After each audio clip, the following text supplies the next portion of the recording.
The makeup room of They Think It's All Over. This one today, Mr. Gale. Yeah, looks fine to me. Nice one, eh?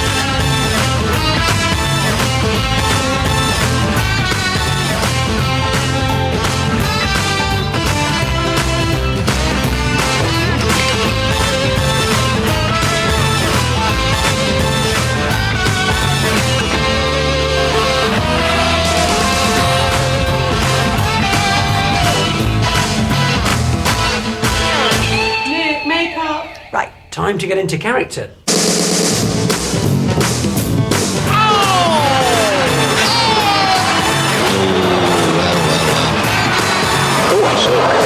Oh my word! Have you ever seen anything like that? Hey, look at that! Problems there. And here comes Hurst. He's got some people on the pitch. They think it's all over. It is now.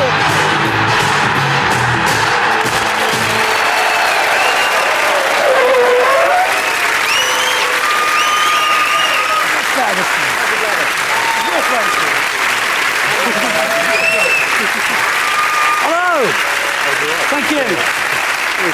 And welcome to this specially recorded video edition of They Think It's All Over, the sports quiz that's also got a book out, priced $9.99 from your favourite bookshop. Although not Rory's favourite bookshop, obviously, which has sadly just been closed down by the Vice Squad.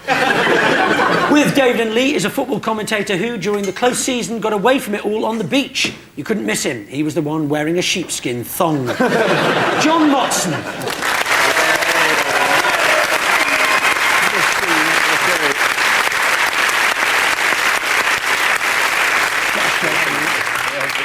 And with Gary and Rory is a Scottish comedian and football fan who actually trained as an accountant, but being Scottish, he narrowly failed to qualify. Fred McCauley.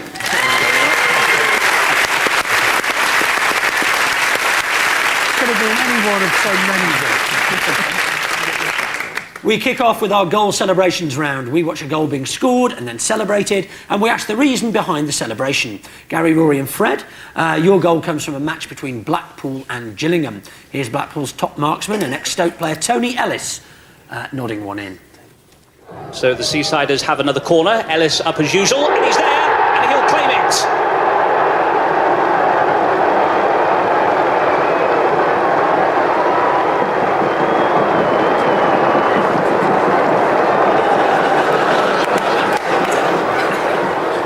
You know Blackpool Rock? It's got relegation written right through it. Hey, that's a good start, Gary. Thank you. It's footballers miming their hobbies. Like, footballers have 3 hobbies, including golf, and they're doing golf because golf is easier to mime than shagging a page 3 girl. Is there anything easier than shagging a page 3 girl? Well, let's ask Gary. You've had a few page 3 girls in your time, haven't you? Yeah, so's David, but it's page 3 of Horse and Hound. Wait, did I see you on that win, lose or draw programme recently? Oh, Gary, you've got an interesting life, being up at 10:15 in the morning. And you were on it? Yeah, well, I was getting paid. You were watching it. As a Stoke fan, it must be nice to get a choice for a change. I did 18 holes in Blackpool once. That was a hell of a stag weekend. Actually, I've never played golf. Actually, I once played crazy golf. No, actually, it was a charity cricket match, but I dropped some acid. Am I right in thinking that golf is a wanker's game? Yeah. And they dress up as wankers just to prove the point. Did you play golf? You play golf, Fred? Yeah? Yeah. It's very popular in Scotland, isn't it? So is wanking. I even put my Pringle jumper on for that. You wear a glove? Yeah, they must have had a golf day and they were playing the day before, and one of them had a good hop, knocked one in. And Don't mumble, Gary. it was a play on that, wasn't it? I'll give you one, which may turn into 3. Lucky you, Gary. If the other side can't get it more perfectly. I mean, you're just about there, but if we get the names and the actual incidents Names from of the other what? side. Blackpool players. Yeah? Yeah, you may laugh. Have you met John Motson? I I ought to point out here, Nick, the last time I was on this show, we lost by 1 point. So don't let this confuse you that I'm going to be the match-winning player here. But I think what's happened at this... What time's your car coming? About 5 minutes away I'm going.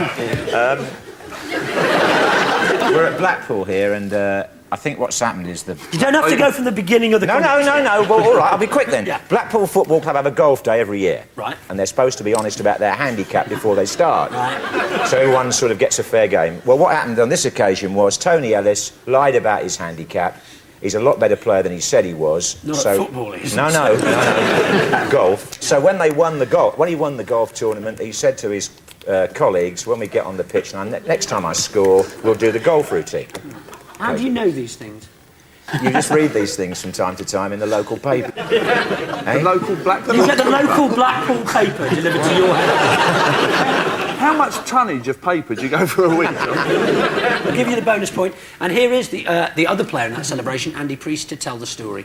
We had a golf day, all the players, and myself and Tony Ellis were partnered together, and we won. The lads weren't too happy about our handicaps, saying that we cheated. And that might be true, maybe just a little bit.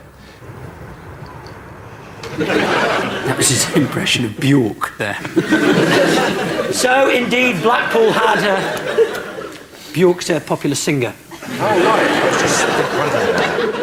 So, Blackpool had a golf day. Maybe if they had the odd football day every now and again, they might not be in Division 2.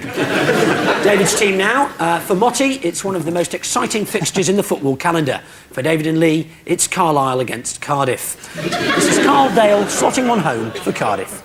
Yes, the referee says free kick, and it's taken quickly into Dale. Dale turns and scores!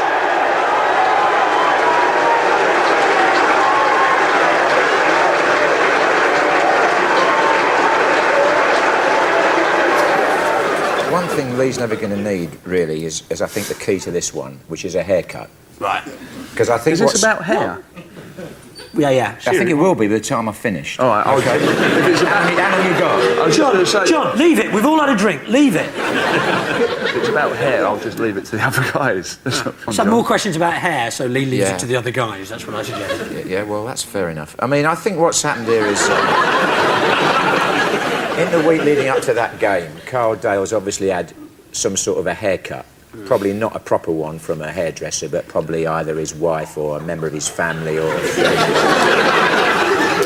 I thought you were going to run through the whole family. Well, yeah, I'm not sure. A member of his family, his wife, a friend, sure. maybe his uncle, but we don't know. What's happened is he's walked into training, hasn't he, into the dressing room with this so-called new haircut, and all the other players have taken one look and said, where did you get that done? Yeah. So on the Saturday he scores, or probably on the Sunday or Monday now, the way football is. What a hell! John, what do you think about the Sunday and Monday games then? Well, while we're on the subject, John, I mean, you brought it up, so let's go with that. I was going to say, John, the way you're going, I prefer to do mine on a Saturday, Lee, really. Do you really? Yeah, I do. All right, and the football? Well, around 3 o'clock. Basically, they've gone, well, we could cut your hair better than that. So when he scored, they'd done a mock celebration of a haircut. Right. A bit more detail? Well... Give us if we were a little bit flippant there, John. Yeah. Sorry, it's a serious subject. I feel under pressure here, you know, because you expect me to answer all these. You know what it is? It's because you haven't got your coat on. That's why you're under pressure. If you had your sheepskin coat there, you feel happy with that, wouldn't you? I would. With a sheepskin. What about, John, if you're looking at Nick, if you're answering, we'll try this. Just look at Nick, look at Nick. Yeah. Pretend you're answering now. Yeah. If I just sit here and went... Feel more at home? I do now. I can't do it too much, otherwise Rory gets excited. How long have you had that coat? You seem to have had the same coat since I was born. Well, it looks like the same coat, but I had a fellow in Hornchurch... He's going to fucking tell us! I can't believe it!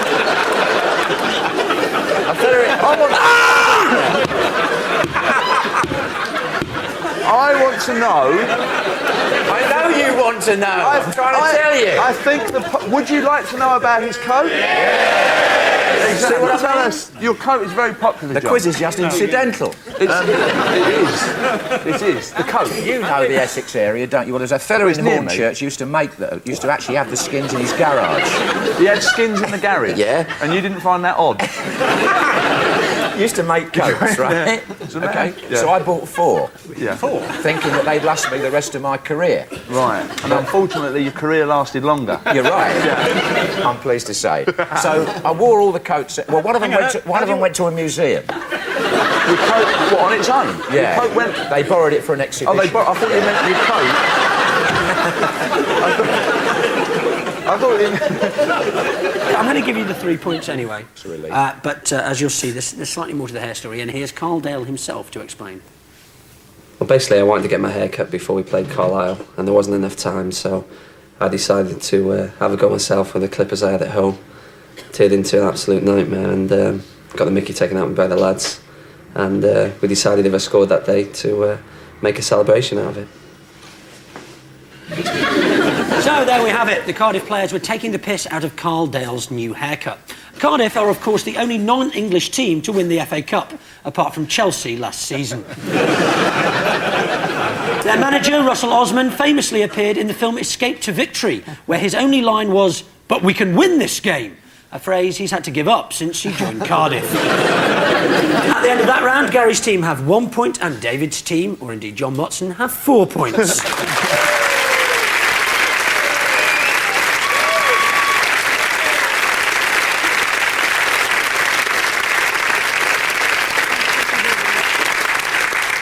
We press on with our injury board round. Each captain picks a number which reveals a famous sporting figure and an object. What we'd like to know is how the object injured the sportsperson and put them out of action. David's team first, if you want to pick a number. 2, please. Number 2. All right. That's England frontman Alan Shearer and a communal bath. So how was the £15 million man kiboshed during the communal dip? 15 million quid. Yeah. Did he trip on his wallet? There was quite an interesting story about the bath at Southampton. How interesting? Well, you remember when Laurie McMenemy was the manager of Southampton? Oh, was this one where Their most successful. Yes. He was allegedly in a little bit of a push and shove with one of his players, wasn't he? Was it Mark Wright? Mark Wright, it was, yeah. Was it Southampton, you said? Yeah, I think it's They happened. haven't got any baths at Southampton. They use the Solent, don't they? They might have been hit by a container ship. What a brilliant idea. Alan Shearer got hit by a container ship. Communal bath. Gary, you know when you used to play... It's only a small ground. They had communal baths where you played as well? Various places, yeah. Did they ever tell you to wash behind your ears? Some physiotherapists were insistent. And you used to say, I ain't got time. Yeah, you will do, didn't it? Now there's so much money in football, presumably most clubs, like somewhere like Tottenham, where you played on bus, there must be 11 or 14 individual baths, aren't there? So why do people use the communal bath? Because it's sexier. I want to buy that answer and sell it to the Sun. Did Rory jump in front of him? His hair soaked all the water up. Alan jumped in, broke his leg.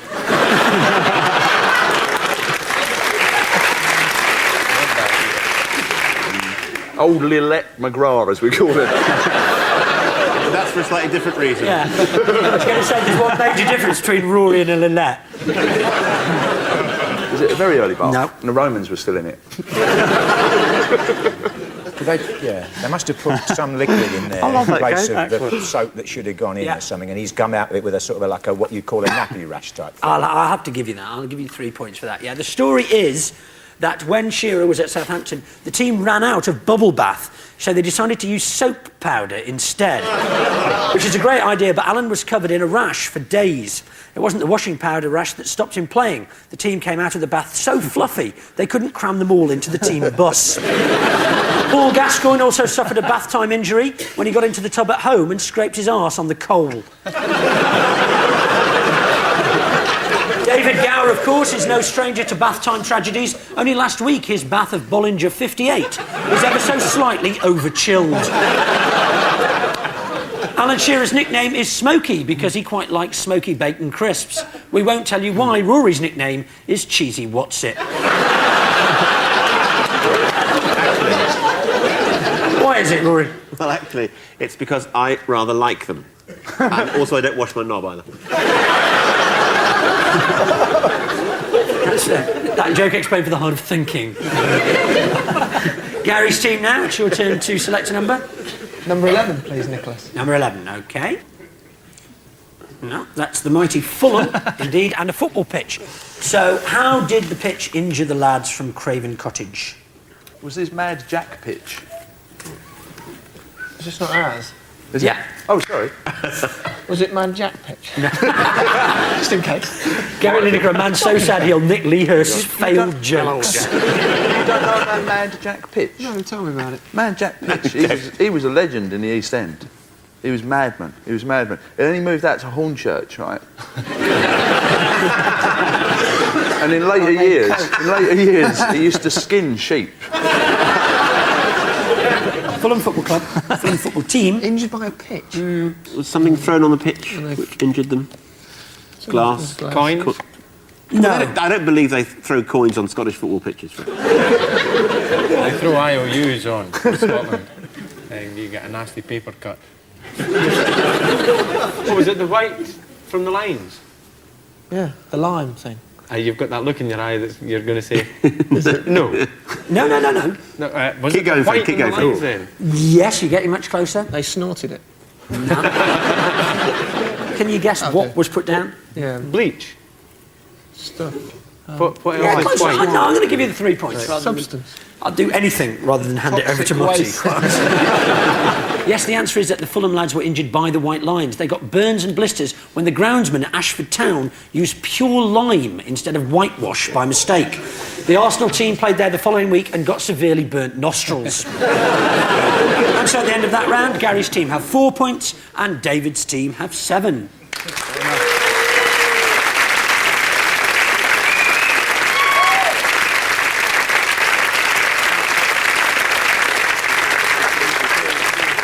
In our next round, we ask the question, what's going on? We show each team some unusual sports-related footage and ask them to explain what it's all about. David, Lee and John, what do you suppose is happening here?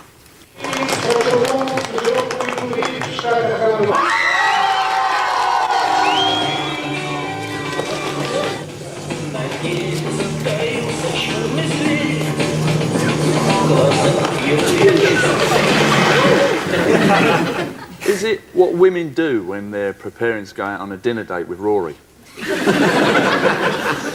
I should just say it is a genuine competition. Okay, so It's a genuine competition? Yeah. Was it sort of Channel 5's latest showpiece drama? Can't be Channel 5, you could see it too easily. That's because I've got the aerial here. It looks like, not martial arts, but as if someone's kind of showing you how to defend yourself or Good. kick somebody or... Good. What would that... What do you call it when Body yeah, guards. yeah. But the trouble is, if that is an international bodyguard competition, therefore there must also be an international assassin competition. Well, then have a head-to-head at the end. It's a league system. They have cremation instead of relegation, that's all. No, you're virtually there. I'll give you 3 points for that. In fact, it was a clip from the World Bodyguard Championships, which are held every year in Russia. The rather attractive girl with the auburn hair was declared the winner. She was trailing a disappointing 12th until the swimwear section. Gary's team now. It looks like sumo, but not as we know it. What is going on here?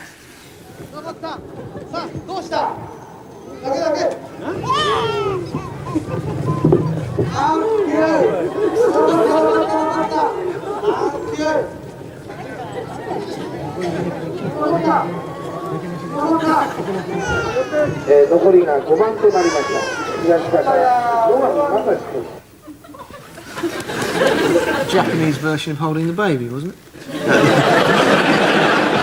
Well, you've lived in Japan, Gary. Yeah. Although never worked there, obviously. Fair.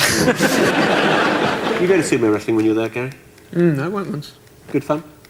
Not particularly. Well, sumo only lasts about 10 seconds of action, Yeah, there's doesn't lots it? and lots and lots. It's about twice as long as you. Do you watch it at all, Rory? No, No, I watch looking in the mirror. I watch it just for the crack.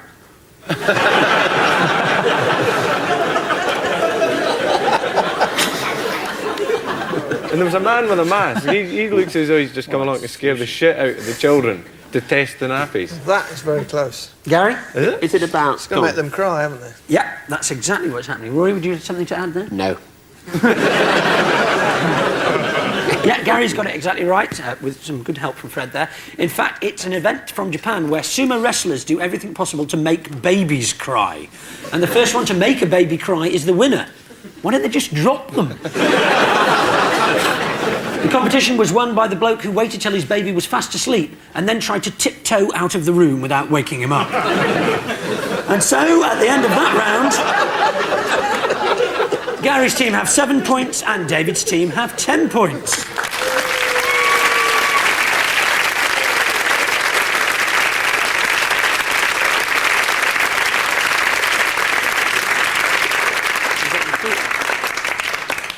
Now we come to the moment that those of you who've been waiting have all been waiting for. It's our special They Think It's All Over Grand Prix round from Silverstone.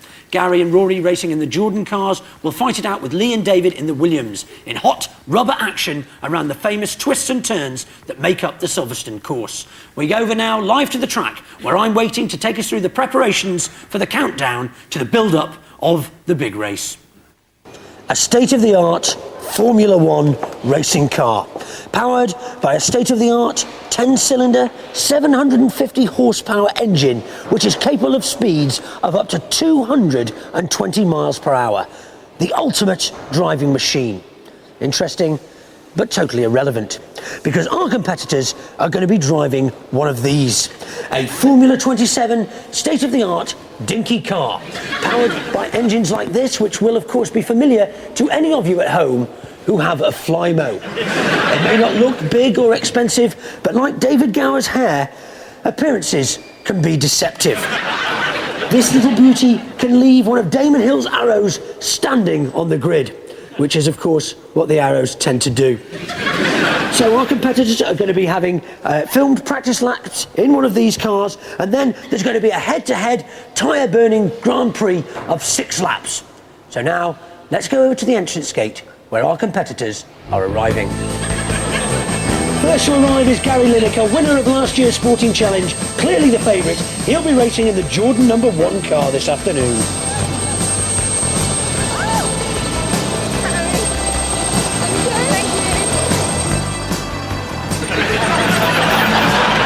Captain in the opposite team, he'll be racing a No. 1 in the Williams colours this afternoon, is David Gower, very much the man in form.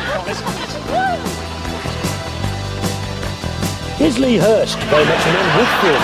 He'll be the No. 2 Williams in the Gara team today. Every inch the dark horse, except that he's not dark or a horse.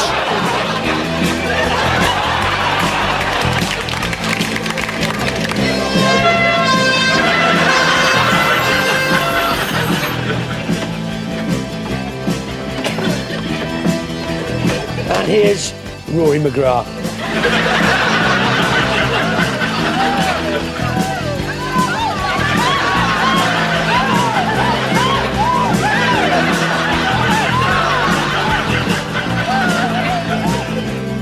The teams don their fireproof suits, so vital for survival. These garments represent the cutting edge of space-age technology. We got them from Blake 7. The fireproof tape there doing a vital job for everyone's well-being. So, David, looking forward to the drive? Very much. I'm just a little bit worried, though. Where's the chauffeur going to sit? I just feel you're maybe a little overconfident already practising with the champagne. Oh, no. Jeroboam every morning at 11s. That's me. Yeah? Well, I suppose you're usually back in the pavilion by 11, aren't you? Yeah. Well, it's going to be a terrific challenge for you, Rory. Several tight corners. It's going to be nip and tuck. Yeah, but I hope to fit into the car someday. Now, I just wanted to ask you a little bit about the race commentary, Gary. I mean, racing commentators that haven't got the best of reputations. Murray Walker, for instance, people tend not to think he's that good. In fact, his commentaries, for instance, would you be prepared to say, you know, that Walkers are crap, Gary? You know, I mean, as opposed to, say, Derek Pringle, for instance, at the cricket, who's a much better commentator. So, you know, I was just wondering, Gary, if you'd be prepared to say, once and for all, that Walkers are crap, but Pringles are fantastic. On the contrary, Nick, I would say that Walker's commentaries are among the crispiest and with the best flavours around. You should try it. You're a very sad man indeed. Here's your helmet, Gary.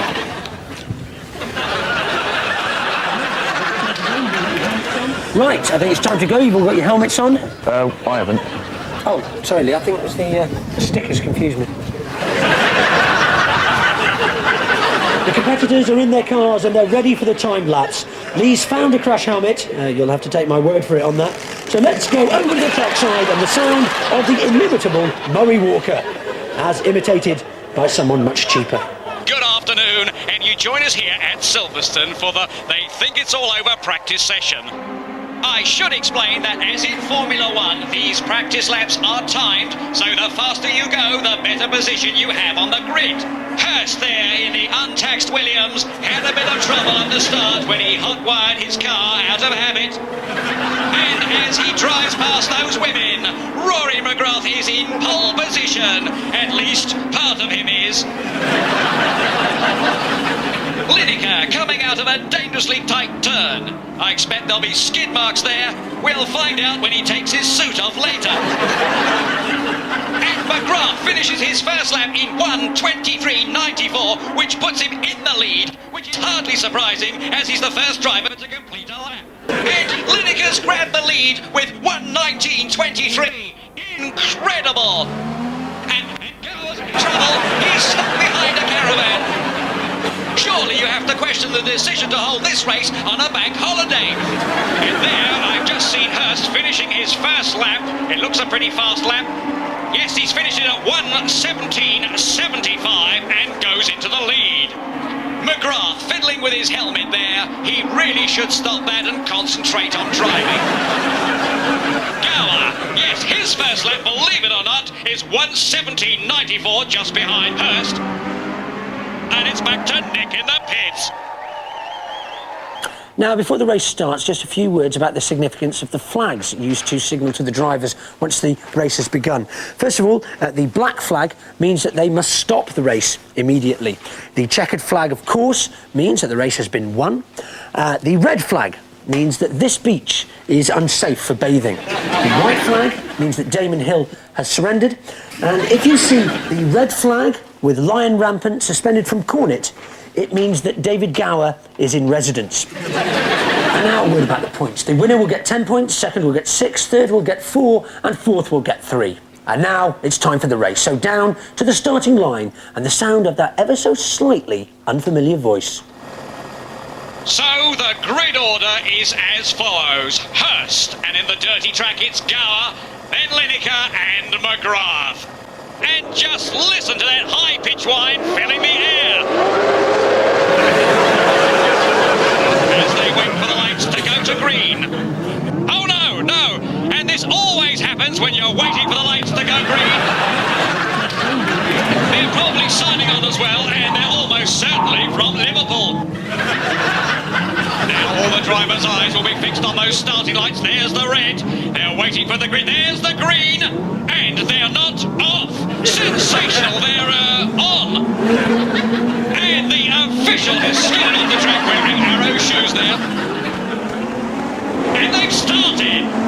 And there's Lee Hurst going past the cops as quickly as possible, so no change there. So it's Gower, Hurst, Lineker, McGrath, but not necessarily in that order. For instance, it could be Lineker, McGrath, Gower, Hurst. We just don't know, but one thing is for certain, it'll be one of those four, followed by the others.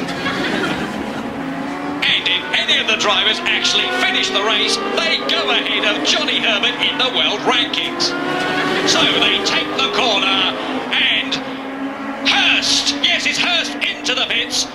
I'm not sure what the problem is.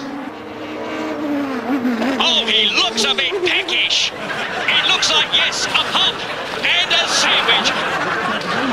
This last happened to Emerson Fittipaldi at Monaco in 1974 when he could have won the championship if he hadn't stopped for a Fanta. Well, Hurst away in 8.6 seconds. Amazing. And Hurst rejoins the race at the back of the pack. He's got a lot of work to do. His tyres can't be helping him. They're completely bald, although he has tried combing the tread over in a sort of Robert Robinson arrangement. Hurst trying to get past Lineker, but in the lead, there's Gower coming out of Baggots into Brooklands with Luffield to his left, the Book Depository to his right, and the grassy knoll straight ahead. And Gower is in the pits. He's clearly got to make problem there. We're not sure what it is, but we'll find out in just a minute. And here's the chief mechanic of the Gower team. Oh dear. Nah, mate. It's your drive shafts, innit, you know? I mean, that's not a little job. I can send off for the parts. It's going to be labour. You're going to do the VAT on that. Now, I reckon the best I could do will be Wednesday. So, in the meantime, let's rejoin the leaders. And incredibly, Gower rejoins the race in the lead. He was so far ahead going into the pits that he has kept first place. And the gap is increasing between my words, which can be extremely irritating indeed. And here is the unique in-car camera giving us a remarkable view of the high-octane excitement actually inside Lineker's cockpit. This is nothing like real Formula One, of course. All 4 cars have been going round for 3 laps now without a single one of them falling to bits. So, Gower in front, then Hurst, McGrath, Lineker at the back of the pack.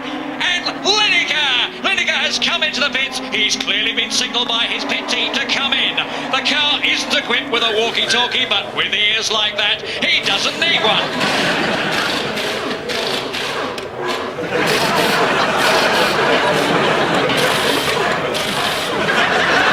Lineker went in 9.4 seconds, so he's still at the back of the pack. And McGrath's in trouble. Smoke absolutely pouring from his car.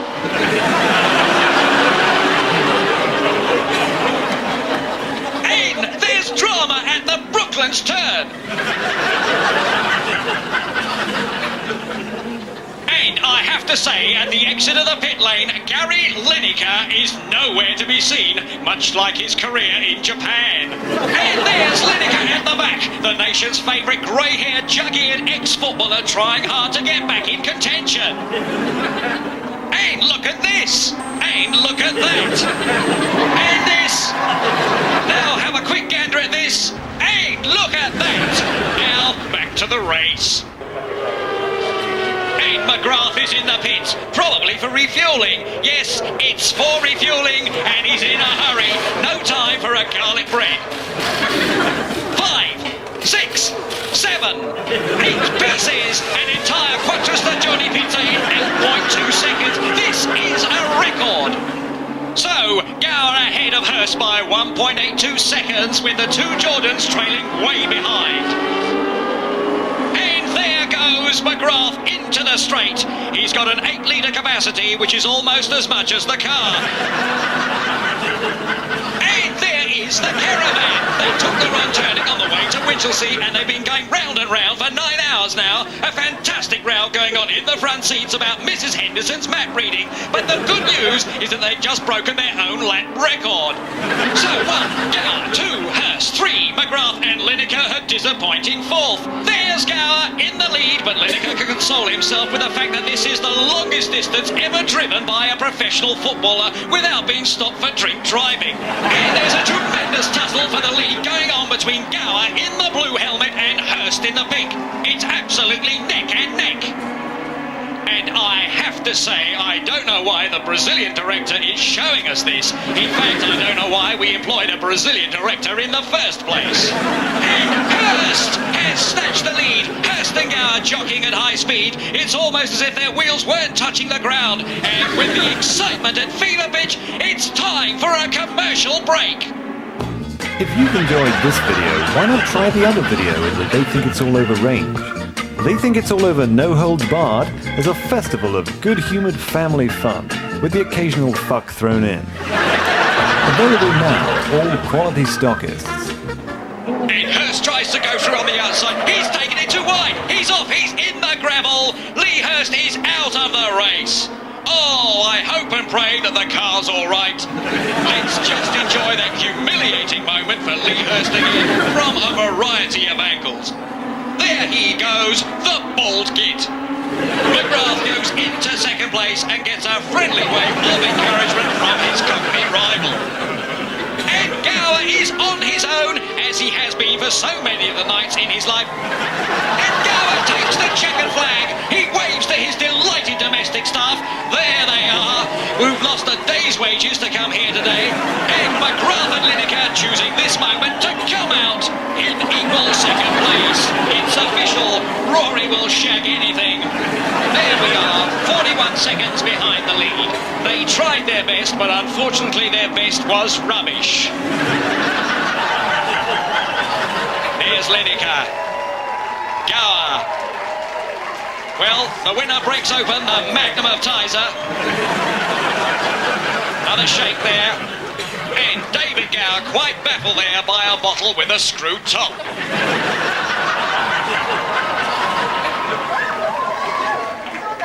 Lee Hurst takes time off downstairs to sign autographs.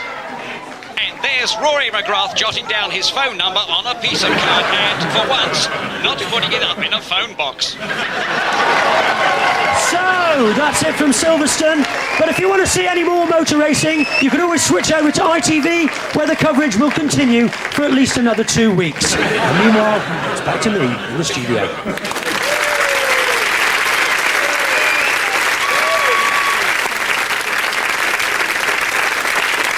So David gets 10 points for winning, Gary and Rory get 5 points each for tying in second place, and Lee gets bugger all for failing to finish.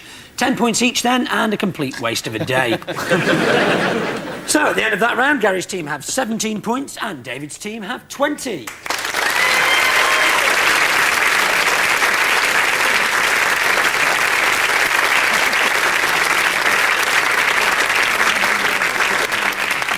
We now demonstrate the remarkable transformation that comes over sportsmen as soon as they see anyone carrying a camera.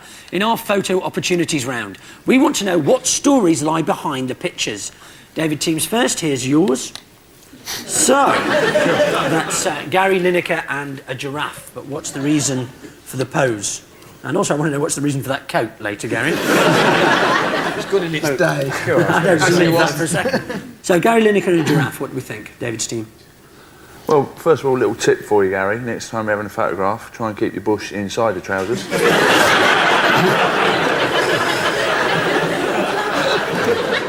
I think this is one of your infamous crisp adverts, isn't it? The recent one where you met Ginger Spice. Or a new flavour of crisps, giraffe and onion. Ooh, doesn't that get your taste buds going? Till I saw this photo, I've got to be honest, I didn't realise what big heads they have in the Lineker household. They need them that big to support the ears, don't they? It's not a sort of computer dating thing going on. Oh, come on. I'm interested in this beginning of this. It's a computer dating thing. Go on. Well, obviously, I mean, it's gone horribly wrong, I guess. Yeah, Giraffe said I was expecting somebody better than that. I'll meet you with a bunch of weeds under the giraffe, you know. It doesn't quite have that ring to it, does it? Well, he's such an old smoothie, you see, Dave. Lineker. He's there, he gives them that shit, look at that little boy smile, look, he gives them that and goes, weeds? They fall at his feet as well, because it uses chloroform. I think Gary's saying, you don't frighten me, I've got my left hand on my knob. Just looking at that picture there, Gary, your mum lied to you, didn't she? You never grew into it, did you?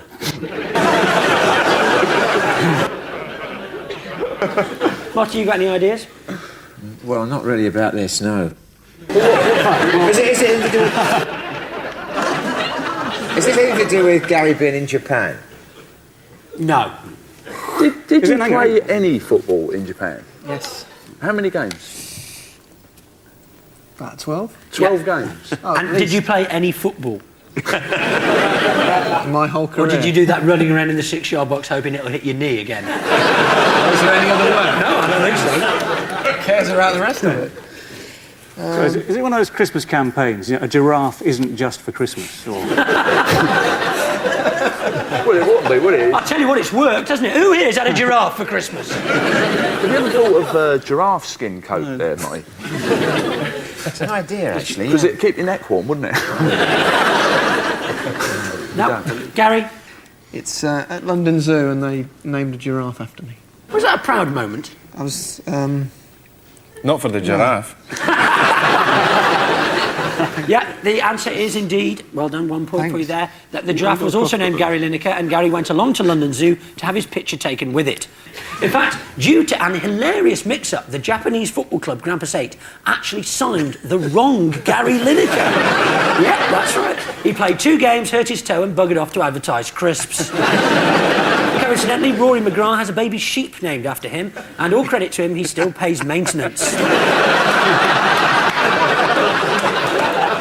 Gary's team now, and you'll never guess who's in your photo. Yes, indeed. It's David Gower washing his bat in fairy liquid. A regular sight. Any ideas? Is he just washing the red marks off the edge? I think he'd need something stronger than fairy liquid, wouldn't he? So he's wearing rubber gloves and he's just had his hands in some fairy.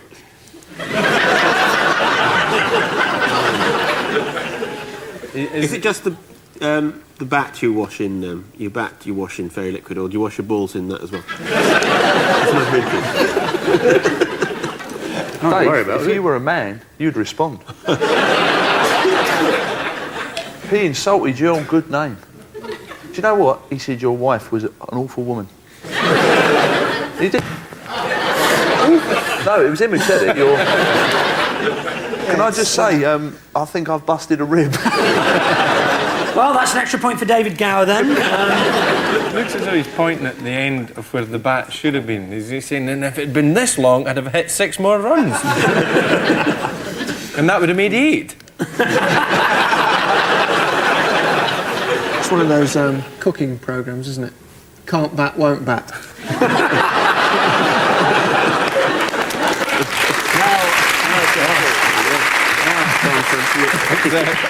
It's not likely to have been ready, steady, out. Is it an advert for fairy liquid? It's not really an advert for fairy liquid, no. Mummy, why is your husband so soft? Well, obviously, once you've whacked your willow, you've got to wash it. Is he wiping off the marks left by the houseboy's buttocks?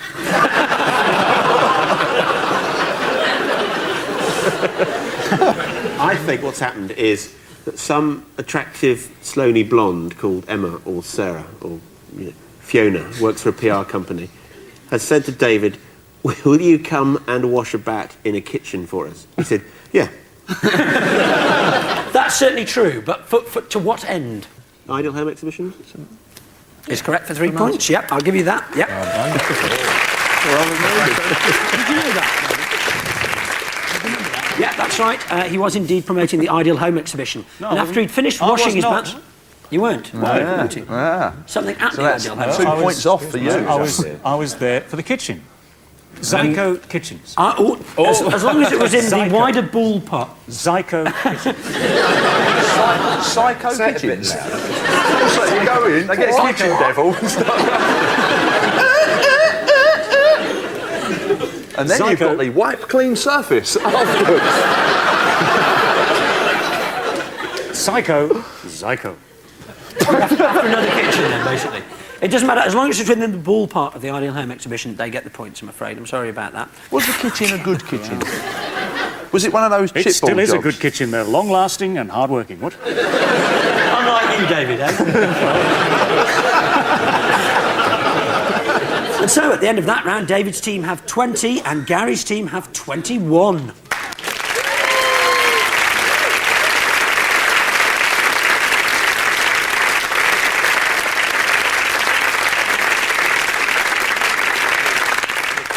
Our next round is a brand new one called Sporting Chicken. What happens is this. We show our teams a clip, in this case a women's double match at Wimbledon, and all they have to do is press their buzzers when they think the rally's about to end. The last person to buzz before the rally ends gets 3 points, but anyone who hasn't buzzed by the time it finishes loses a point, so it's dangerous to leave it too late. How long dare the teams let the rally go on before they press their buzzers? OK, time starts now, and here comes the rally.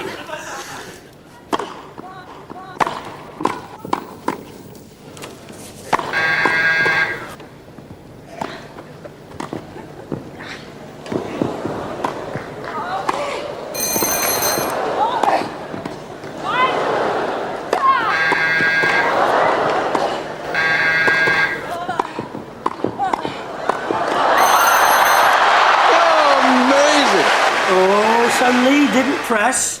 What? That's minus 1 point. What? David pressed last, you get 3 points. Minus the 1 for Lee. Yes, you've all pressed, but you didn't press last. That's 2 points to David's team, which means that the score at the end of that round is Gary's team 21 and David's team 22. That's it.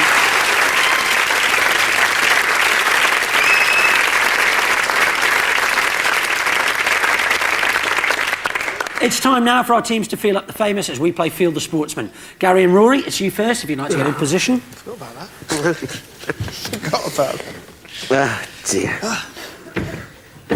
I was the celebrity guest last time. I remember, yes, you were. Come on, blindfolds on, Rory. Not this time.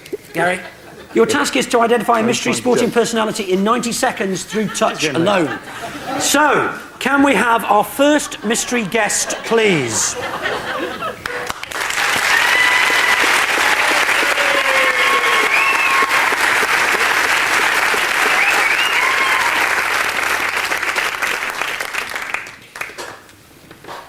Okay. What's that?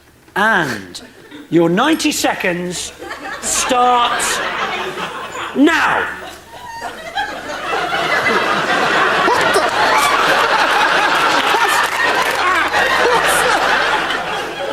He's hanged himself. It's not Mike Atherton, is it? Oh. Is it in it? Has he got an orange in his mouth? This is very peculiar. He's hanging 6 inches off the Dear. ground. A lot of pubic hair. What a bulge that is. Rory, It's a big bulge. for God's sake, don't chase his tongue. Ah. Eat up. I've got no idea what's going on. It's like having Motti commentating. I think we're talking gymnast. Gymnast. Who's that famous gymnast? Oh, you know, Suzanne Dando. I doubt it. Gymnast. Come on, Gary, you're the sports expert. Neil something. Yeah, good. Neil. Shitbags. Neil Shitbag. Robert, no. Yeah, World Championship silver medalist in '93. God, Won every event in the 1992 I stayed up British Championships. especially to watch it as well. Come on, time's running out. What's your name? Oh. It was, in fact, Neil Thomas.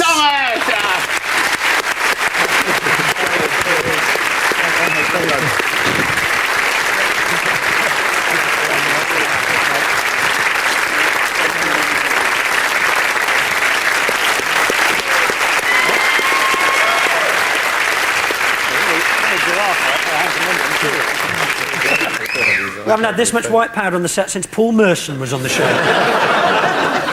OK, Lee and David, if you'd like to take your positions with your blindfolds. Blindfolds on. And can we have our second mystery guest, please?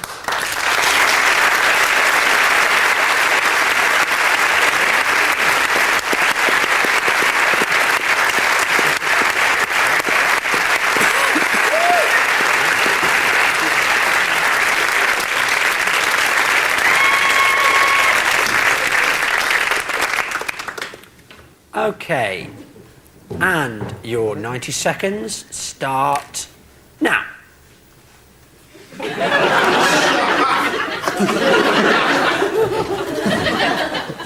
There's something here. Oh, hey. Hey, you got a drink? So, did you come here often? I think we might have a lap dance. Please, Scotch, please, Scotch, yeah. Right. Hey. Oh. Well, if we can just switch the tape off now. What the fuck? Careful, Gower.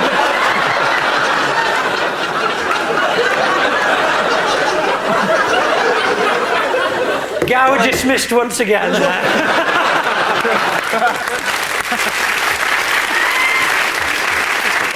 Just want to say, Dave, I can't speak for you, but what with this, I'm guaranteed there's 2 Woodies in the room. That's for sure.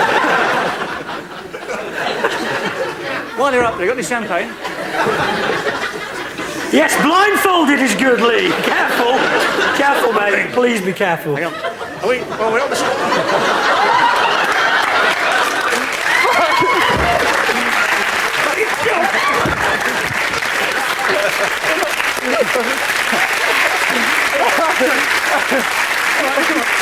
Excuse me.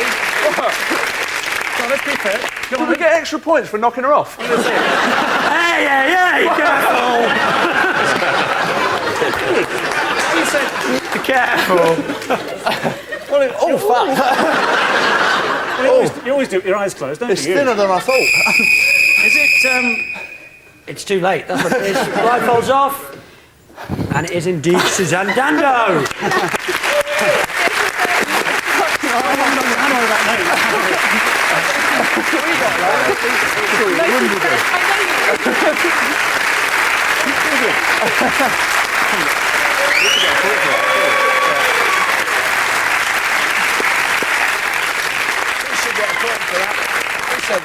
So, with neither side scoring any points, it's as you were as we finish with the bat-washing, baby-crying name game. The team in front goes first, which at the moment is David's team. So you start the name game. Lee, if you'd like to take the envelope.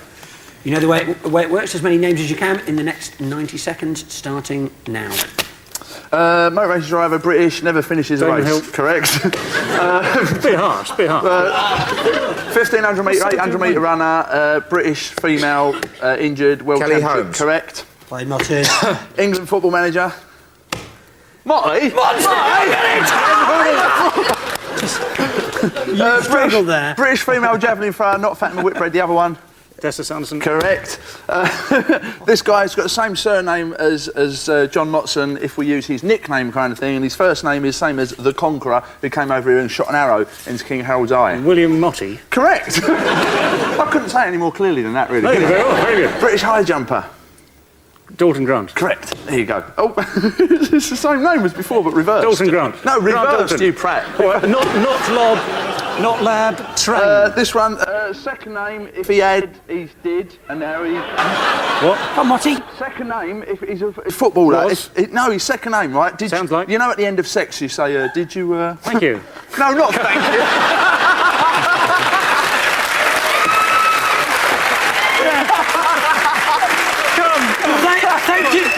Thank you, and here's the money.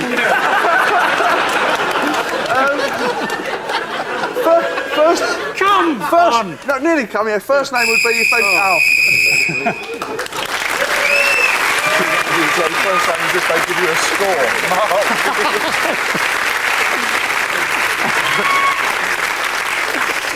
Did you really struggle with the name of the England manager there? I thought you were going to say England manager in a certain year, you know. England manager. Threw me a bit. 1962 like to 1960. Yeah. No, so you moved on to 29, which means that Gary's team need 9 to win. Rory, there's the envelope. No. Thank you.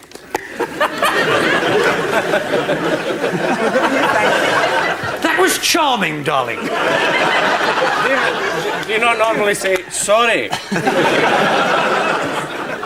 I hope I haven't interrupted your needlepoint. Don't tell any of the other boys. OK, Rory, 90 seconds. 9 points needed, starting now. Goalkeeper appeared in court recently. Hand saying is Bruce Grobbelaar. Yeah. Boxer bites people's ears off and things like that. Mike Tyson. Yeah. Footballer going out one of the Spice Girl that turned you down. David Beckham. Did he turn you down? One of them did. A Russian, I think he's Russian, and might be Polish pole vaulter. Do you have Polish pole vaulters? Sergei Bubka's, yeah. Yeah, that's right. There's a Chesterfield footballer. His second name is... You get them in Holland and in lesbian bars. Sean Dyche, yeah. This is an American boxer, I think. Comes in tins, but don't we all? Like a vegetable. Asparagus tips. It's like caterpillars grow into the first part of the butterbean. A Scottish rugby player. Donny Weir. Very good, yeah. This is a Portuguese goalkeeper. You can eat it. It's a part of the girls' beaver vocabulary. No, They're very similar. It's on the tip of my tongue. That's the one. Quim. Quim, very good. A poet and a cricket captain. Alfred was the poet. Lord Tennyson. Yeah, very good. My cousin, fast bowler, Australian. Well, there goes my chances of ever doing songs of praise. And so at the end of that nail-biting encounter, in fact, David's team have 29, but Gary's team have got 30.